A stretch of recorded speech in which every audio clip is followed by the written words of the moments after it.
सोनपुर के जंगल में टूनी चिड़िया और उसका पति टुन्नू चिड़ा अपनी छोटी सी झोपड़ी में रहती थी। टुन्नू चिड़ा एक मेहनती किसान था। वो अपने खेतों में आलू की खेती किया करता था। उसके खेतों में आलू की फसल बहुत अच्छी होती थी, जिसकी वजह से कालू कौवा उससे बहुत चिढ़ता था। लेकिन अब की ना जाने क्यों उसके खेतों में आलू हुए ही नहीं। टुन्नू चिड़ा बहुत दुखी होता है। टूनी, अब की क्या कमी रह गई मेरी मेहनत में कि हमारे खेतों में आलू बिल्कुल भी नहीं हुए। टुन्नू जी, आप हिम्मत मत हारिए। जरूर ये काम कालू कौवे का है। वो हमेशा आपसे जलता है। आप तो बहुत मेहनत करते हो। क्या पता उसने हमारे खेतों में कुछ डाल दिया हो, जिससे अब की बार आलू नहीं हुए।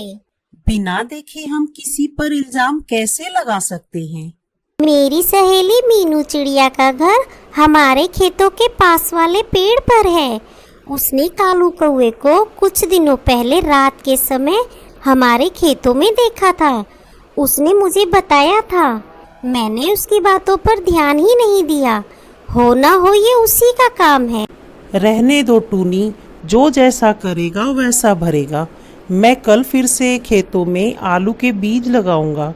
क्या पता अब की बार फिर से मेरे आलू बहुत अच्छे हो जाएं। अगले दिन टुन्नू चिड़े ने दिन भर बड़ी मेहनत की और अपने खेतों में आलू के बीज बो देता है। कुछ ही दिनों में उसके खेतों में आलू के पौधे निकल आते हैं। टुन्नू चिड़ा अपने खेतों में समय समय से पानी और खाद डालता रहता है। एक दिन टूनी चिड़िया टुन्नू चिड़े के लिए खाना लेकर अपने खेतों पर आई होती है। जैसे ही टुन्नू चिड़ा खाना खाने ही वाला होता है, उसी समय एक गरीब बूढ़ा भिखारी उनके खेतों के पास आकर कहता है, बेटा, मुझे बहुत भूख लगी है। थोड़ा मुझे भी कुछ खाने को मिलेगा? क्यों नहीं बाबा, आप भी हमारे साथ रूखा सूखा जो भी है, आइए खा लीजिए।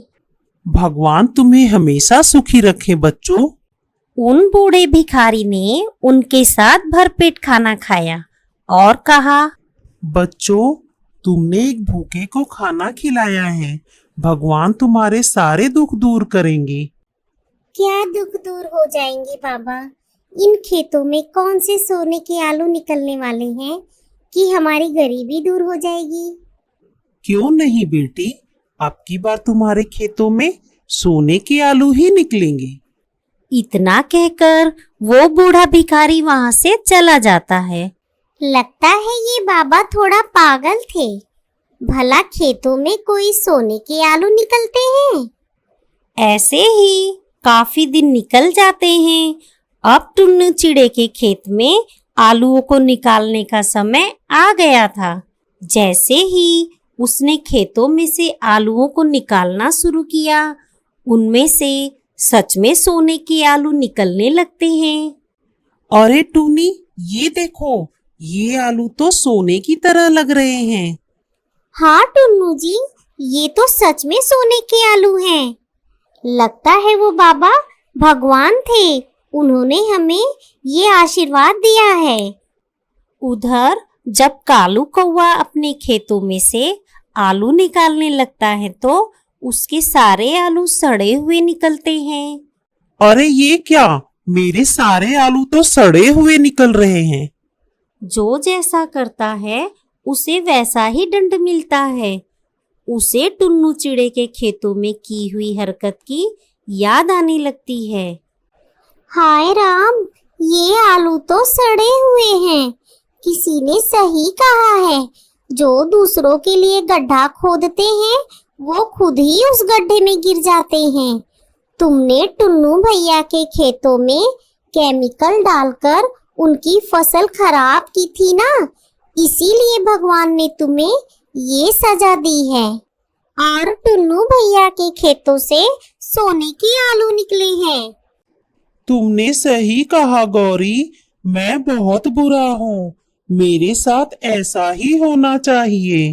उधर टूनी चिड़िया और टुन्नू चिड़े ने सोने के आलूओं को बेचकर अपनी गरीबी के श्राप से मुक्ति पा ली और अब वो खुशी खुशी अपने बड़े से घर में रहते हैं।